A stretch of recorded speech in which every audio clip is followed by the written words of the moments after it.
ক্ষতির চেষ্টায় উপকার। এক আমেরিকান ব্যক্তি একটা রেস্টুরেন্টে গেলেন।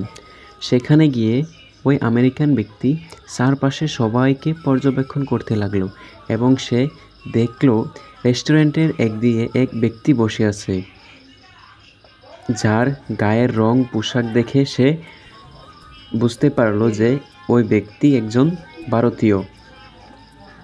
ওই আমেরিকান ব্যক্তি কোনো ভারতীয়কে পছন্দ করতো না।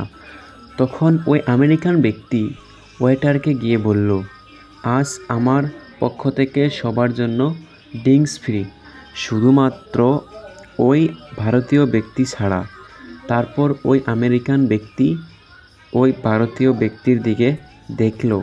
তখন ওই ভারতীয় ব্যক্তি আমেরিকান ব্যক্তিটিকে দেখে একটু হাসল। এতে আমেরিকান ব্যক্তি আরও রেগে গিয়ে বলল, আজ আরও আমার পক্ষ থেকে সবার জন্য সব ফ্রি, যে যা চাই, শুধুমাত্র ওই ভারতীয় ব্যক্তি ছাড়া। এবার ওই আমেরিকান ব্যক্তি একটু জোরে বলল, যাতে ওই ভারতীয় ব্যক্তি শুনতে পায়।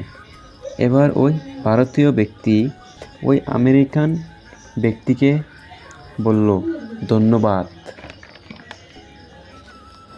তখন ওই আমেরিকান ব্যক্তি ওয়েটারকে জিজ্ঞেস করল, ওই ভারতীয় ব্যক্তি পাগল কি না?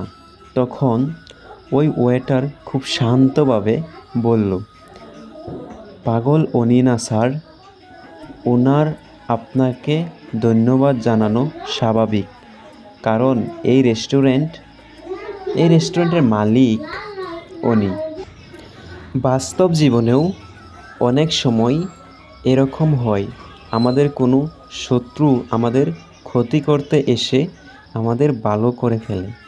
তাই শত্রু নয়, তোমরা সবাই মিত্র বানাও, জীবনে সফল হতে পারবে সবাই। কারণ যদি শত্রু বানাও তাহলে সফল হওয়ার চেয়ে ক্ষতি হওয়ার সম্ভাবনাটা বেশি থাকে। ধন্যবাদ সবাইকে। ঈদ মোবারক।